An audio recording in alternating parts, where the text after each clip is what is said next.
Europa está sembrada de castillos, unos reconocibles, casi habitables todavía, y otros reducidos a poco más que un montón de piedras barridas por el viento donde anidan las alimañas y el olvido.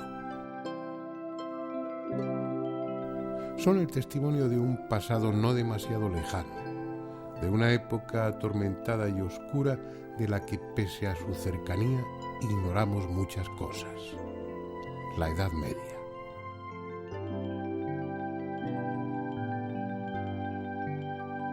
Dentro de sus paredes se decidieron guerras, se vivieron intrigas, se concertaron matrimonios y alianzas.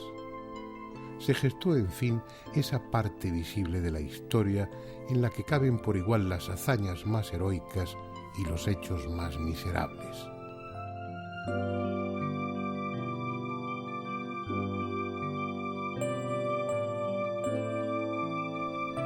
La otra historia, la invisible, la del espíritu y el intelecto, tuvo su sitio en las iglesias y sobre todo en los monasterios, casi los únicos refugios para el conocimiento y la cultura en un continente que por entonces estaba sumido en la superstición y en la ignorancia. Todos y cada uno de esos vetustos edificios tiene mucho que contar. Quizá luego volvamos a alguno de ellos. De momento, son solo el pretexto para acercarnos a dos enigmas de esa Europa medieval que acaso tuvieron mucho en común: los templarios y el Grial.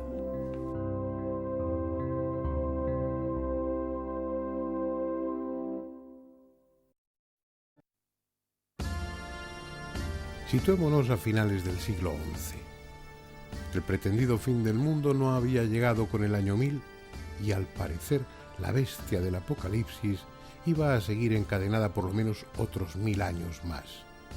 Pero la angustia que ese temido acontecimiento había desatado en todo el orden cristiano fortaleció el poder de la Iglesia hasta extremos nunca antes alcanzados.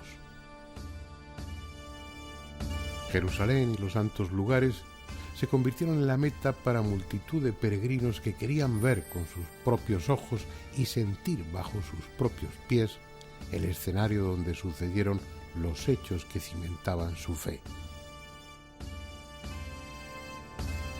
Aunque en manos árabes, los califas de Bagdad y de El Cairo no ponían apenas objeciones a la presencia de los cristianos, que podían recorrer libremente la, para ellos, Tierra Santa. Pero esa tolerancia no iba a durar mucho tiempo. Los turcos conquistaron la ciudad de Jerusalén en el 1090 y con ellos se cerraron sus puertas a la cristiandad. El Papa Urbano II no tuvo dificultad en convencer a reyes y nobles de la urgente necesidad de rescatar los santos lugares. Y en el 1095, en el Concilio de Clermont, prometió indulgencias y otras medidas de gracia para todos aquellos que se incorporaran a tan sagrada empresa. Fue una larga y sangrienta campaña en la que los cristianos no se distinguieron precisamente por su benevolencia.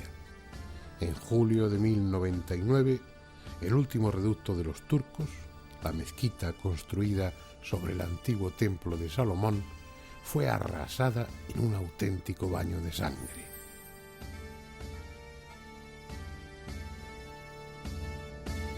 Al fin, la ciudad santa estaba en manos cristianas, pero siendo mucho no era suficiente.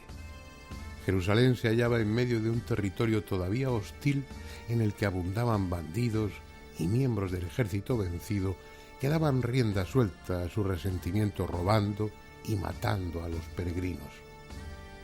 Era preciso proteger esos caminos y al tiempo dar cobijo y sustento a los viajeros, cada vez más numerosos, que movidos por la fe llegaban desde todos los rincones de Europa.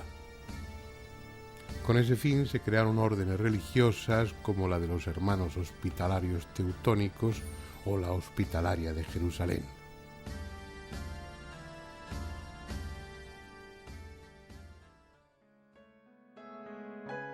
En ese ambiente y bajo esas circunstancias nació en 1118 una humilde, casi insignificante orden, la de los pobres caballeros de Cristo, que estaba constituida por tan solo 9 hombres.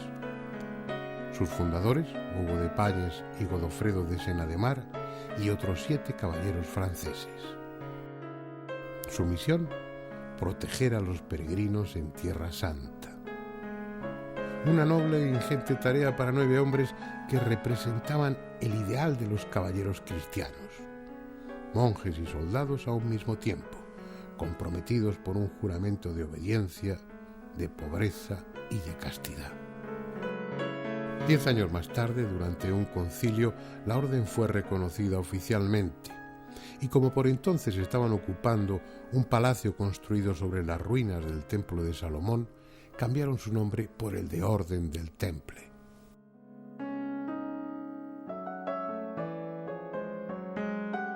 «186 años después, en marzo de 1314, siendo rey de Francia Felipe IV el Hermoso y Clemente V el Papa, los templarios dejaron de existir. Tras un largo juicio que había llevado a la mayoría de sus miembros a la hoguera, el gran maestre de la orden, Jacobo de Molay, ardía también en la pira, cerrándose así uno de los capítulos más misteriosos de la historia del medievo europeo. ¿Pero por qué? ¿Qué había sucedido en esos casi 2 siglos para que aquella orden, nacida con tan altruista misión, mereciera un final semejante?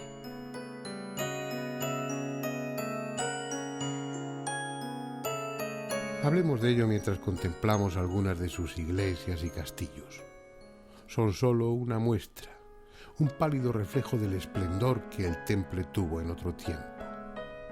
La historia de lo visible, la que se fundamenta en hechos comprobados, nos dice que aquellos monjes soldados, apenas constituidos como orden, comenzaron a crecer en número y en riqueza con tanta rapidez y provecho que pronto se convirtieron en una de las instituciones económicas y militares más poderosas de su época.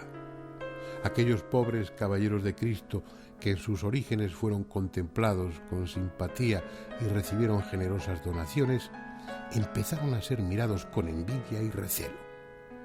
¿De dónde procedían tan inmensas riquezas?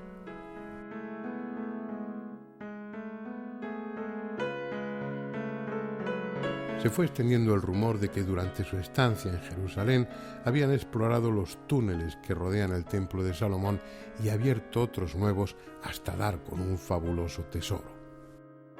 Otros, en cambio, sospechaban que, sirviéndose de la alquimia, habían encontrado la forma de transformar los metales en oro.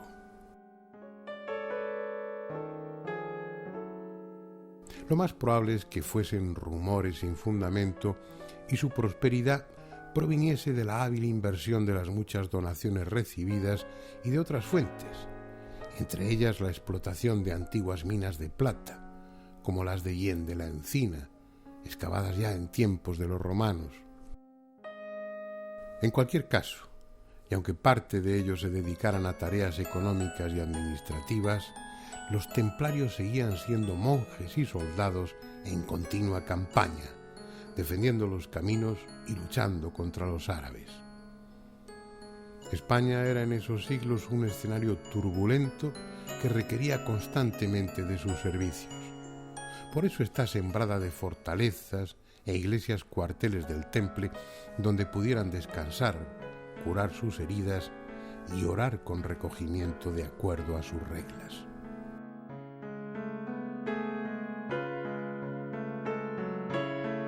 También, cuando las circunstancias lo requerían, eran bien recibidos en los monasterios del Císter, la orden religiosa con la que les unía fuertes lazos.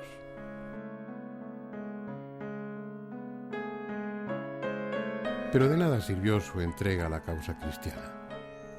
Pudo más la avaricia de Felipe IV en connivencia con un papa corrupto, ansiosos ambos de acabar con el poder de la orden del Temple y, sobre todo, de incautar y repartirse su enorme patrimonio. En un juicio que duró 7 años, acusados de herejía y sometidos a las más atroces torturas, numerosos caballeros templarios, sobre todo los que desempeñaban cargos relevantes, terminaron por confesar cuanto sus interrogadores quisieron, incluidos los principales y disparatados cargos que pesaban contra ellos. Negar que Cristo fuese el Mesías, adorar a ídolos, entre ellos a uno con forma de diablo que llamaban Baphomet, entregarse a todo tipo de perversiones sexuales individual y colectivamente, escupir a la cruz y orinar sobre ella durante sus ceremonias, y un largo etcétera de acusaciones similares. Gran parte de ellos fueron quemados en la hoguera, y todos, en ese trance, negaron públicamente que fuese cierto lo que bajo tortura se habían visto obligados a confesar.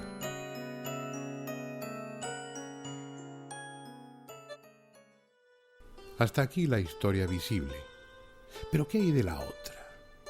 De la que ha hecho correr tantos ríos de tinta. La mayoría de los autores coinciden en que las acusaciones que Iglesia y Estado vertieron sobre ellos eran pura patraña, pero al tiempo atribuyen a los templarios profundos conocimientos ocultistas, considerándoles más una secta de carácter esotérico que una orden estrictamente cristiana, o cuando menos que contemplaron los evangelios y la figura de Cristo desde una perspectiva heterodoxa, abierta a otras religiones y a otras formas de pensamiento.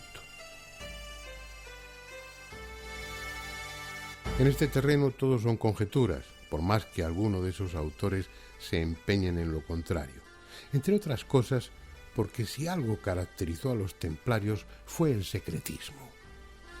Además de los votos de castidad, pobreza y obediencia, el neófito se comprometía con un juramento de silencio que, dados los tiempos que corrían, significaba la muerte si era quebrantado. Así pues, lo que sucedía durante sus ceremonias en criptas como esta queda a la imaginación de cada cual.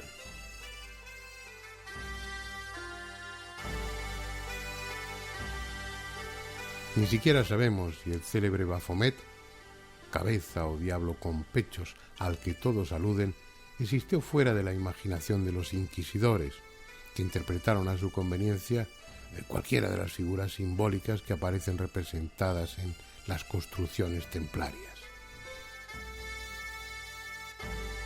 Y ese sí que es un dato objetivo. Los edificios levantados por el Temple proporcionan al observador atento información que sugiere conocimientos de carácter ocultista, lo que en sí mismo tampoco es extraordinario. Los maestros constructores de catedrales también hicieron uso de ellos.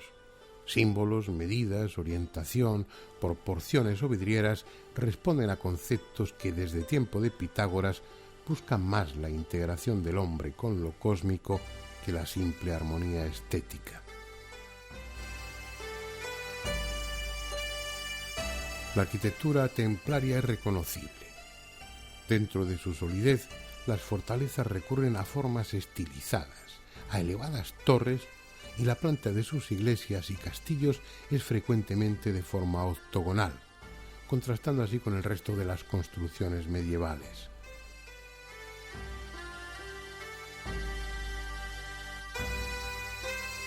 Tampoco elegían los emplazamientos por razones arbitrarias o puramente estratégicas. Parecían buscar con especial empeño lo que se conoce como lugares de poder. Parajes a veces abruptos y solitarios en los que, por alguna causa, tal vez ligada al subsuelo, es más fácil el recogimiento, la introspección, esos estados que propician el trance místico, el éxtasis o la apertura de conciencia, como ahora decimos. Un estado alterado de la mente que brujos, chamanes, monjes y ascetas de todas las religiones y desde tiempos remotos buscan con ahínco. Esa comunicación con planos espirituales y trascendentes que no sólo se favorece en determinados lugares, sino también con la ingestión de sustancias alucinógenas en su justa medida. Paricá, ayahuasca, San Pedro, peyote, belladona, beleño, hachís, usados debidamente y no de forma necia, son llaves para abrirse a esos trances. Aquí, en el hundido de Armañones, se dice que hubo una abadía del Temple y que fue arrastrada por una riada en el 1250. Si la hubo, de la abadía ya no queda nada, pero sí quedan plantas extrañas, de origen tropical, creciendo libremente junto a la vegetación propia de la zona y que también, según la tradición, eran cultivadas por los miembros de la orden para consumirlas en el curso de sus ceremonias.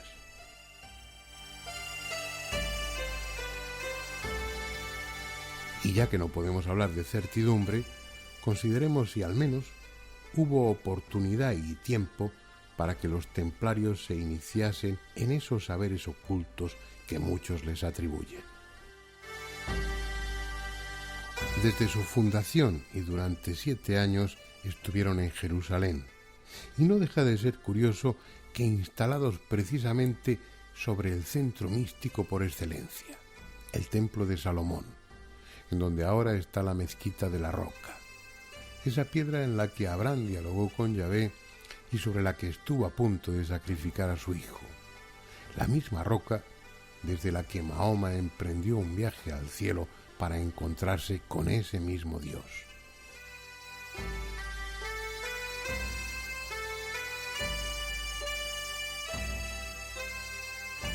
No hay forma de saber si ese lugar de poder influyó o no en ellos, pero sí parece claro que se trataba de caballeros ilustrados, espiritualmente inquietos, que no debieron dejar pasar la ocasión de relacionarse con otros como ellos, aunque de diferente religión, estudiosos de la Torá, cabalistas y miembros de sectas islámicas versadas en lo hermético, como los sufíes o los seguidores del viejo de la montaña, los hashishins, expertos en el uso del hashish con fines místicos.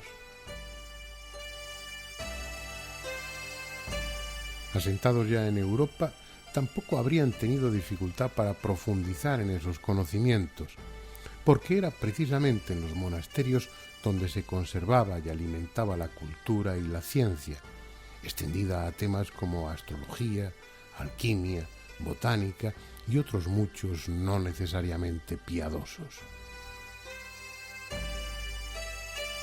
De lo que también debieron ocuparse, aunque con igual secreto, es de un tema de trascendental importancia para los caballeros cristianos de la época: la búsqueda del Santo Grial.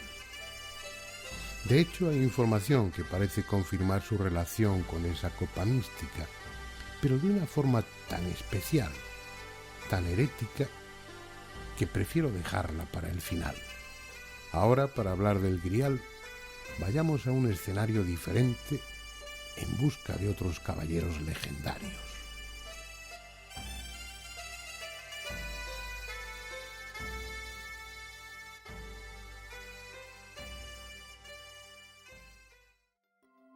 Este es el hermoso y apacible paisaje de Gales, en el oeste de Inglaterra.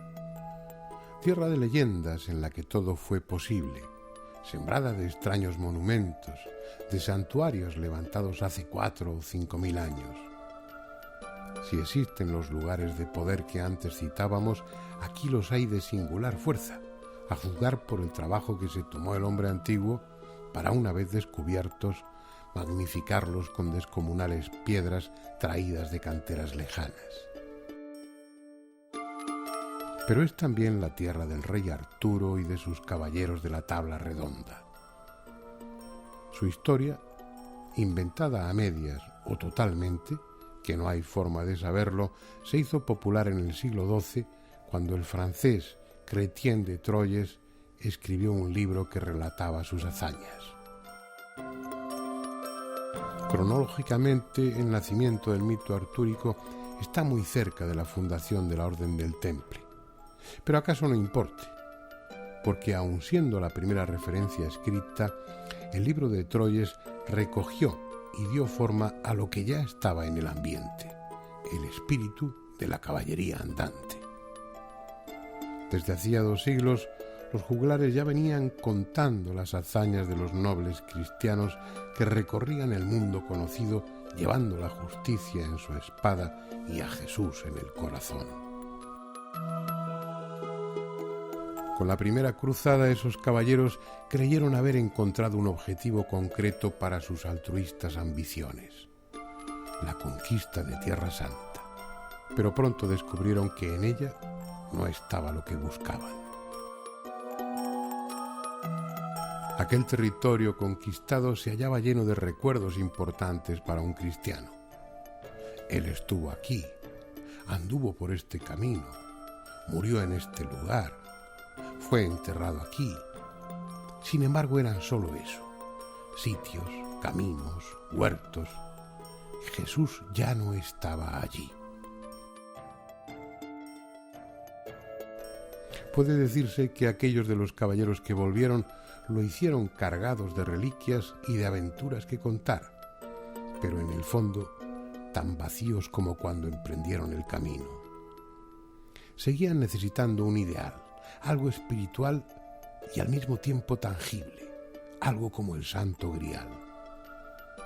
No eran frailes ni místicos, eran hombres de acción, y en sus conceptos no cabía que aquello que buscaban no estaba fuera, en lugares remotos cargados de peligro, sino dentro, en el fondo de ellos mismos. Solo algunos, los más afortunados, terminarían descubriendo esa verdad. ¿Pero qué era el Santo Grial? En principio era el cáliz que utilizó Jesús durante la última cena para instaurar la Eucaristía. El mismo cáliz que, según una piadosa tradición, usó después José de Arimatea para recoger parte de la sangre vertida por Jesús durante su crucifixión. Centrémonos por el momento en esa copa como objeto físico y tratemos de seguir históricamente su pista. Cuando no hay documentación escrita, hay que recurrir como fuente a la tradición, algo que los historiadores hacen de continuo. Según esa tradición, en el año 258, entre las reliquias que el Papa Sixto II hizo sacar de Roma ante el riesgo de un saqueo, estaba el Santo Cáliz. Eran tiempos difíciles para la Iglesia romana, así que no hubo protocolo alguno. El diácono Lorenzo, que luego sería torturado en una parrilla y elevado a la santidad, se lo entregó a un soldado amigo para que lo llevase a España y lo pusiese en manos de sus padres, que vivían en Loreto, entonces a las afueras de la ciudad de Huesca. Debió hacerlo así, porque, y ya son datos históricos, el obispo Vicencio mandó construir una iglesia en el 553 para conservar el cáliz. Aunque reformada, la iglesia sigue existiendo y se la conoce como la de San Pedro el Viejo.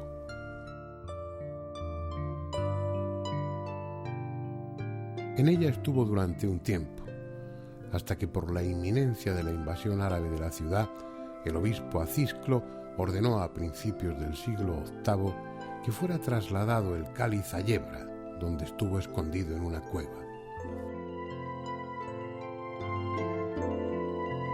De ahí pasó a la ermita de Santa María, hoy de San Adrián, cerca de Borau, todavía en tierra oscense. Nadie dudaba por entonces que se trataba del cáliz auténtico, y así debe constar. Prueba de ello es que el rey Ramiro I hizo construir en Jaca una catedral para que tan importante reliquia estuviese en un marco adecuado. Eso fue en el 1044.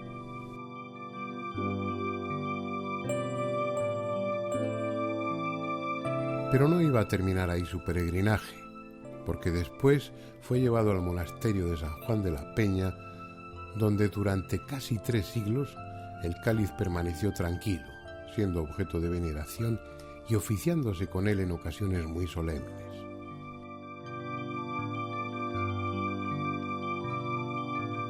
En 1399, el rey de Aragón, Martín el Humano, decidió que debía estar en la capital y ordenó que fuese llevado a Zaragoza, donde estuvo en 2 capillas reales, hasta que el 18 de marzo de 1437 fue entregado solemnemente a la Catedral de Valencia por decreto del rey Alfonso V el Magnánimo, y en la Catedral de Valencia está desde entonces.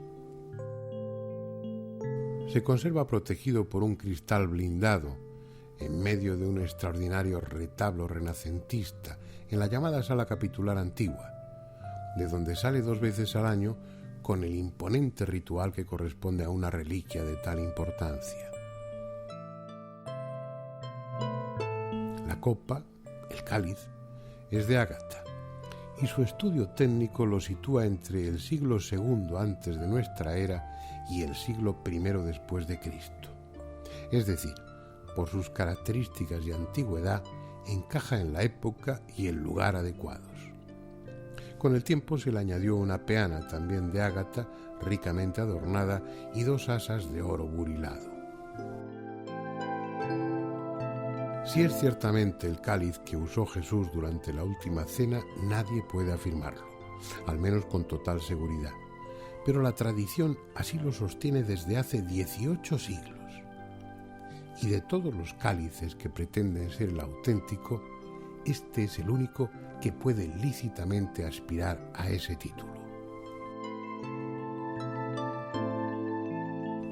Sin embargo, aun siendo probablemente el verdadero, este cáliz poco o nada tiene que ver con el grial que buscaban los caballeros del rey Arturo. Dice la leyenda que José de Arimatea abandonó la tierra de Israel y llegó al país de Gales trayendo consigo el cáliz. También le acompañaban sus discípulos, con los que habría fundado la primera mesa del grial, en recuerdo de la última cena. Aquí en Glastonbury levantó, siempre según la tradición, la primera iglesia cristiana de las islas, donde al menos por un tiempo permaneció el Santo Cáliz. Ya no está, si es que alguna vez estuvo, y es lástima, porque este enclave tan cargado de romanticismo y donde el bienestar, la paz interior, es experimentada hasta por los visitantes menos sensibles, sería el marco idóneo para un símbolo como ese.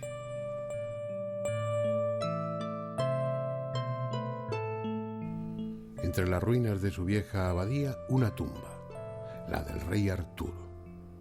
Al menos eso reza en el cartel, aunque no estén aquí sus restos.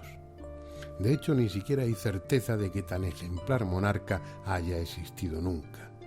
Sin embargo, la leyenda tiene tal fuerza que en la imaginación popular él y sus caballeros fueron indiscutiblemente reales. La cuestión ahora es que, de acuerdo a esa saga legendaria, cuando Merlín, el druida cristianizado, crea la tabla redonda en torno a la que se sientan Arturo y sus caballeros, el grial ya no está en Glastonbury, ni en sitio alguno reconocible.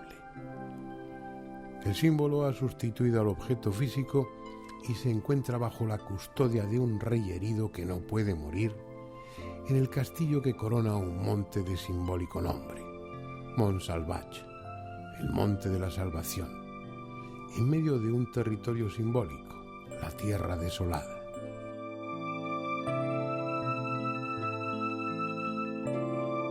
Por eso, cuando un día de Pentecostés el grial radiante se aparece sobre la tabla redonda, incitando a los caballeros a ir en su busca, estos no saben a dónde deben dirigirse. Será el propio camino el que vaya proporcionándoles las claves y poniéndoles en la adecuada dirección.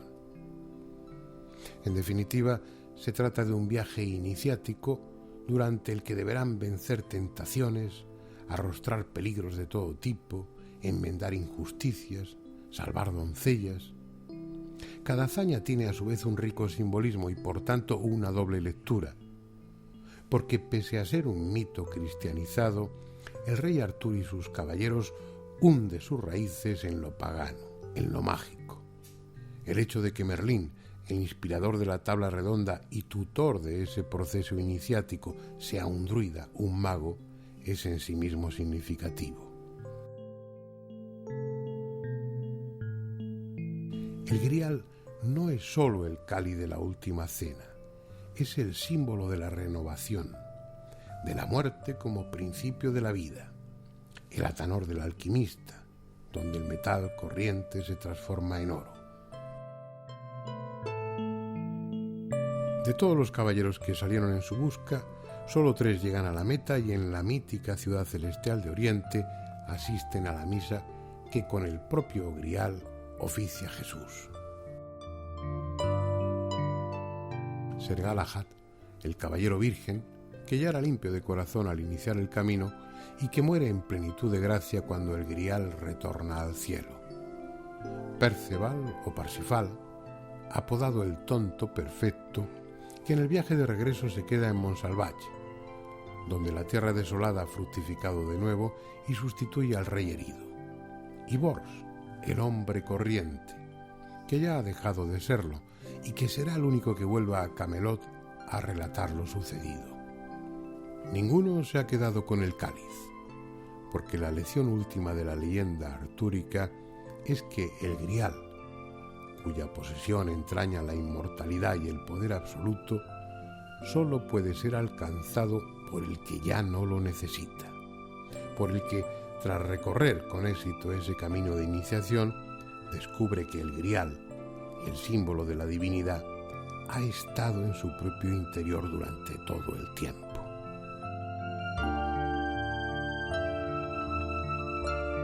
¿Ese era el Grial que buscaban los templarios? Sí y no. Parece obvio que una orden familiarizada con un concepto del hecho religioso mucho más profundo que el del pueblo llano y que además practicaba técnicas para alcanzar el trance místico, buscase a Dios dentro de uno mismo y no fuera.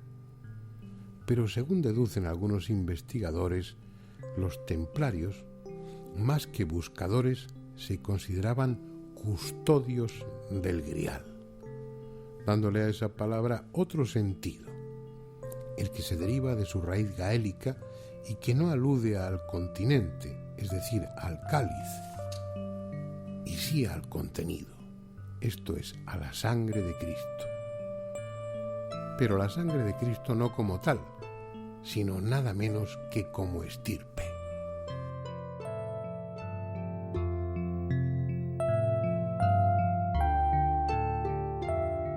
Accediendo a fuentes que ignoramos, ellos estaban convencidos de que Jesús, el Jesús hombre, había mantenido relaciones estables con María Magdalena, de la que tuvo 1 o más hijos. Presuntamente sabían también quiénes eran los descendientes, y su tarea como custodios era proteger ese linaje hasta que, llegado el momento adecuado, uno de sus miembros pudiese acceder al trono de un país europeo, quizá Francia. ¿Hasta qué punto eso pudo influir en la sangrienta disolución de la orden a manos de Felipe IV? Es algo que, aun teniendo sentido, pertenece al terreno de la simple especulación. Aunque herética, la idea de una posible descendencia de Jesús no es tan descabellada y ha estado y sigue estando en la mente de muchos.